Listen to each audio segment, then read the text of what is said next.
పెద్ద మ్యూజిక్ కావాలి, పెద్ద మందిరం కావాలి. ఈరోజు జనాలందరికీ అలా తయారయ్యేది.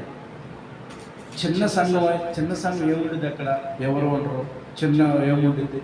అలా ఈరోజు జనాలు ఎలా తయారయ్యారు, పెద్ద సంఘం ఉండాలి, పెద్ద మందిరం కావాలి, పెద్ద సౌండ్ సిస్టమ్ ఉండాలి, పెద్దగా మ్యూజిక్లు ఉండాలి. రేపు వచ్చిన తర్వాత ఎవడొస్తాడు దిక్కు? ఇప్పుడు వాళ్ళు అట్లా తయారయ్యారు, అట్లా అనుకున్నారు. చివరికి ఎవరు దిక్కయ్యారు? నీకు రక్షణ బాప్తీసం ఇచ్చే వ్యక్తే నీకు దిక్కయ్యారు. కాపరి ఇస్ వాల్యూ అనేది అర్థమైతే ఎవ్వరు కూడా కాపరిని తక్కువ చూడరు, బాధ పెట్టరు, అవమానించరు. ఎందుకు ఇక్కడ జీతగాడు, ఎందుకు ఈ మాట చెప్పాడు? జీతగాడు కాపరి కాదు.